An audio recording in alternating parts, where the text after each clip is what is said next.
Mesmo que falte amor, acompanho o Vasco aonde ele for. Nasci pra te seguir. Salve, família vascaína! Sejam bem-vindos aí a mais um vídeo no canal. Eu sou o Thiago, você está no canal Vasco em Família. Se não for inscrito aqui, já dá aquela moral. Senta o dedo no like pra gente estar chegando a mais vascaínos. E não esquece também de ativar o sininho de notificação para não perder os próximos vídeos. E tá sempre por aqui dando aquela moral, deixando a sua opinião, seu comentário, pra gente estar trocando aquela ideia de vascaíno pra vascaíno. Nesse vídeo não tem como falar de outra coisa, família vascaína. O Andrei Santos, que renovou o contrato com o Vasco ontem por 5 anos, e hoje chega uma proposta aí milionária do Newcastle da Inglaterra. O que será que a 77 vai fazer? Eu quero a sua opinião aqui, vamos trocar essa ideia aqui. Quero trazer também aqui a ESPN, que analisou esse confronto de domingo. O Grêmio que acerta com o Renato Gaúcho até o final do ano, objetivo claro, subir para a Série A. O Vasco que acerta com o Jorginho também até o final do ano. Qual é o objetivo? Série A. Eu não aguento mais Série B, Jorginho, vamos que vamos. E aí eles fizeram essa análise aí do confronto Grêmio contra o Vasco, estreia do Renato Gaúcho, estreia do Jorginho. Quer saber quem eles acharam ali que vai levar a melhor? Vamos lá, vamos ver aqui, eu quero a sua opinião pra gente trocar essa ideia. Antes eu quero falar, claro, do Andrei Santos, uma joia do Vasco. Fiquei muito feliz com esse jogador quando renovou o contrato ontem. Graças a Deus eu falei, pô, muito tempo no nosso Vascão. Mas hoje pinta essa informação aí. O Newcastle da Inglaterra está oferecendo aí a seguinte proposta, família vascaína: 35 milhões de euros, equivale aí a 181 milhões de reais. É isso mesmo, ele já conta lá com os brasileiros Bruno Guimarães e o Joelito. Agora o papo é o seguinte, quero sua opinião, de verdade, aqui é um canal de torcedor para torcedor, vou deixar a minha opinião e quero ouvir a de vocês nos comentários. Se você tivesse a caneta na mão, venderia o Andrei Santos por 181 milhões de reais?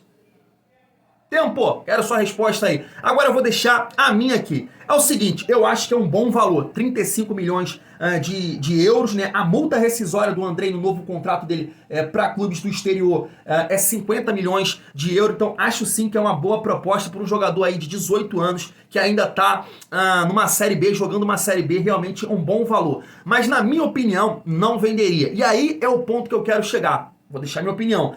Agora é a hora de realmente ver aí o que a 77 pretende. Se realmente há profissionalismo nessa empresa. Porque se um jogador que está jogando uma Série B, né, que não tem tanta repercussão, vamos dizer assim, dentro do cenário nacional, você tem que avaliar o jogador, claro, no melhor nível do país, que seria a Série A. Mesmo na Série B, eles ofereceram 35 milhões de euros. Então o que eu penso aqui com a minha cabeça, família vascaína, na minha cabeça maluca, porra, ano que vem os caras vão tentar ir reforçar o time, o Vasco na Série A, mais o elenco mais qualificado, com toda certeza o Andrei Santos vai se destacar no ano que vem, e aí, cara, 35 milhões pode valer a multa. Eles podem oferecer a multa, podem oferecer mais 10 aí, 45 milhões, porque o jogador vai se destacar dentro de uma Série A e, claro, com um elenco que eles pretendem montar mais qualificado, vai dar esse suporte pro Andrei Santos. Então, mesmo com esse valor aí, que eu acho muito bom, não venderia nesse momento. E agora é a hora de separar os homens das crianças, né? Isso que todo mundo falava aí quando defendia a SAF, agora existe profissionalismo, então eu quero ver isso, família vascaína, porque é um jogador que tem potencial e que se a 777 deu suporte para ele, com certeza vai valer aí mais do que 35 milhões, pelo menos é a minha opinião. E quero saber, eu quero ouvir vocês aí também nos comentários. Venderia se você tivesse a caneta na mão? Ou pensa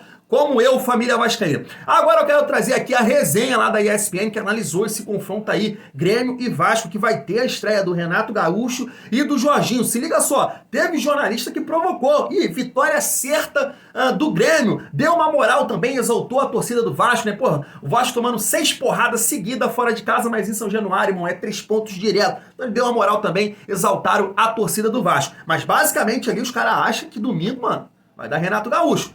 Vamos ver. Estreia contra o Vasco, que tem 25% de aproveitamento jogando fora de casa na Série B. Quais as chances do Renato perder na estreia? Olha, não vai perder. O Vasco ainda não anunciou, mas Jorginho já tem tudo certo para voltar ao Vasco da Gama. Então esse jogo, que é imenso, é desnecessário aqui falar da grandeza de Grêmio e Vasco da Gama, é um jogo de Série A que está acontecendo na Série B, esse jogo terá essa atração, hein, Tetra? Porque o Renato já voltou, já foi apresentado e o Jorginho está a caminho do Vasco. Falta aí detalhes, né, nessa parte de salário, mas é um contrato também do Jorginho só até o final do ano. da mesma forma que a do Renato Gaúcho, e a estreia de ambos, né? Num clássico do futebol brasileiro de Série A. O Renato não gosta de falar de Série A. Duas camisas gigantescas, pesadíssimas, de histórias lindas, né? no futebol brasileiro, mas que ambos não fizeram por onde e por isso estão na Série B. O Vasco, problemas financeiros gravíssimos, agora, né, com essa SAF, pode tentar uma recuperação. Acredito muito no trabalho de ambos, tanto de Jorginho como do Renato Gaúcho, mas é o nosso futebol, né? Você vê que o Roger, que é ídolo do Grêmio também, ele sai de um Grêmio no G4, com 6 pontos de vantagem para o 5º colocado, no caso o Londrina, que está com 41, o Grêmio tem 47. Tudo bem que venceu o último jogo, o Grêmio, sem a presença já do Roger. Mas é muito mais pelo que foi falado na reportagem. Cobrança da torcida, imprensa, pressão. Mas o ambiente do Roger com os atletas não era ruim. A história do Roger com o Grêmio, não estou comparando com a do Renato, mas é grande. História linda também, de títulos, de conquistas. E, em termos de trabalho, muita gente diz que o conhecimento do dia a dia de treinamentos, o do Roger é até melhor. De repente, o Renato tem essa coisa do motivacional e que, para esses 10 jogos finais, ele, como grande ídolo, pode trazer isso para esse time para consolidar essa classificação para a Série A, né? Que é uma obrigação do Grêmio, vamos dizer a verdade, pelo elenco que tem. É verdade, e uma coincidência, o Zinho jogou no Grêmio e fez um ótimo trabalho no Vasco da Gama, ao lado do Jorginho, ali 2015, né, 2016, o Zinho passou muito bem lá pelo Vasco da Gama. E é o caso do Fernando Praz, né, que Grêmio e Vasco fazem parte da história do Praz e se reencontram domingo aí pela Série B e com técnicos novos, ou não tão novos assim, já passaram por lá, mas que vão reestrear.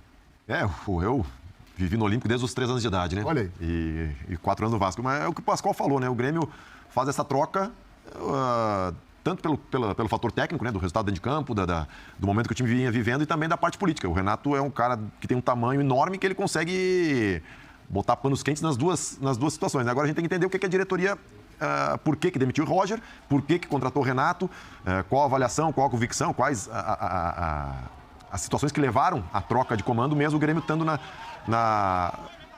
com a subida encaminhada, porque eu acho que não foge muito desses 4. Eu acho que não foge nada desses 4. Vai subir Cruzeiro, Bahia, Grêmio e Vasco. Óbvio que eu joguei a Série B pelo Palmeiras e pelo Vasco. É muito complicado, porque qualquer derrota na Série B, ela tem uma repercussão muito grande por serem clubes gigantes, né?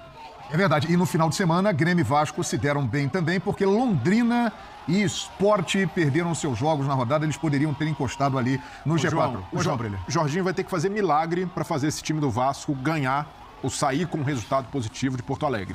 Porque é um time muito frágil jogando fora de casa. É inacreditável como o Vasco só consegue se mobilizar e ser competitivo em São Januário, no Rio de Janeiro. A torcida do Vasco hoje faz toda a diferença. São Januário, a torcida tá levando o time no peito. Tá levando nos braços. Carrega o time do Vasco nos braços. A torcida do Vasco, quando joga em São Januário, eu nem sei se é o 12º, às vezes acho que até o 11º. Mas porque é o craque do time. E os jogadores sabem disso. A festa que é feita sempre em São Januário é absurdo. Mas é inacreditável, porque o Vasco é um time de torcida nacional e onde chega tem apoio. Chegou para jogar em Brusque, a torcida do Vasco era a maioria, tá recepcionando o time.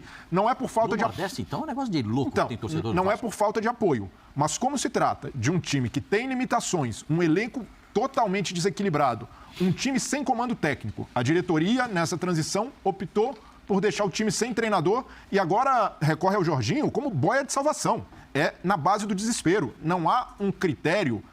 Não, é só o Jorginho, tem o nome, o treinador que a gente acredita. Não é por convicção.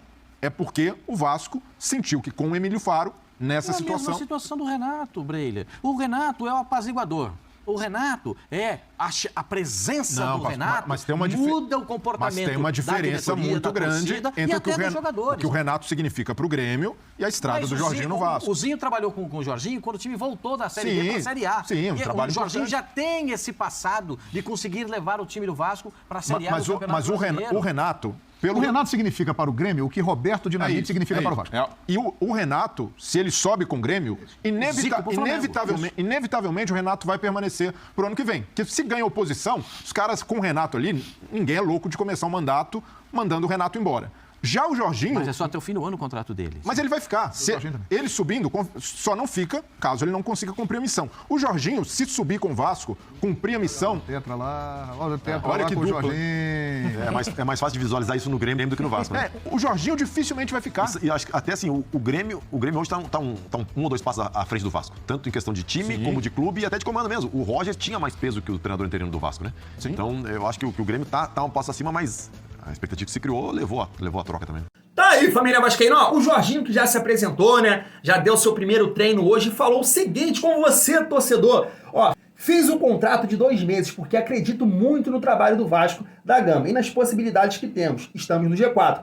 É uma competição com jogos difíceis, mas é uma oportunidade de levarmos novamente o Vasco para onde ele jamais deveria ter saído. Esperamos realizar um grande trabalho, fazer com que a equipe some pontos dentro e fora de casa. Temos todas as possibilidades para ter um bom final de ano aqui, disse o Jorginho, tá aí. Cara, eu sei que tem muita gente aí questionando o nome do Jorginho, mas dentro das opções que tinha no mercado, eu achei até um bom nome. Ele vem de um grande momento, como disse no vídeo de mais cedo, fez um bom trabalho no Atlético Goianiense, na minha opinião. Ele não foi demitido pelos resultados ou pela questão técnica, foi pela aquela declaração que foi muito infeliz, né, em relação ao Abel Ferreira, dizendo que, é fácil fazer o que ele faz no Palmeiras, quero ver fazer aqui. Pô, isso aí quebra todo o clima com os jogadores, com o clube, realmente não tinha clima pro Jorginho ficar lá. Mas acho que ele vem de um bom momento. Estou muito curioso para ver como ele vai armar o time do Vasco aí contra o Grêmio, tentando de todas as maneiras aí, é claro, interromper essa sequência negativa. Claro, o Vasco precisa muito da vitória, a família vascaína, pensando na sequência do campeonato. Quando você pega os jogos do Vasco aí, o Vasco enfrenta Grêmio, Náutico e Cruzeiro. Ou seja, 2 jogos fora de casa. O Londrina joga desses 3 jogos, 2 em casa, né? Então, se a gente imaginar que os times que estão jogando em casa estão pontuando melhor, o Londrina pode chegar ao Vasco no confronto contra o Vasco, que seria o 4º jogo, com 1 ponto apenas do Vasco. Então, o Jorginho ele tem que interromper essa sequência negativa fora de casa. E, cara, ele é bom nesse tipo de situação. O Jorginho, se você pegar o retrospecto dele, o trabalho inicial, ele sempre dá uma boa resposta. Então, vamos aguardar aí o trabalho do Jorginho, que ele pensa pro Vasco. Muitos jogadores estão abaixo do que já fizeram esse ano, um exemplo, o Anderson Conceição, o Quinteiro, estão muito mal. Os lateral do Vasco, sinceramente, 1 minuto de silêncio. Não dá pra falar. Não dá pra falar do Edmar. Eu realmente me permita não dar opinião aqui sobre o Edmar e o Matheus Ribeiro. É sacanagem isso com você, comigo, ter esses jogadores aí vestindo a camisa do Vasco. Talvez aí com uma caixa de latão e um churrasco que você jogaria cheio de tesão com a camisa do Vasco, que você tem que pagar, né? Você paga ingresso pra ver Edmar e Matheus Ribeiro. É duríssimo. Mas é isso, família vascaína. Deixe sua opinião. Se gostou do vídeo, senta o dedo no like. Vou ficando por aqui. Tamo junto. E é muito bom ser Vasco.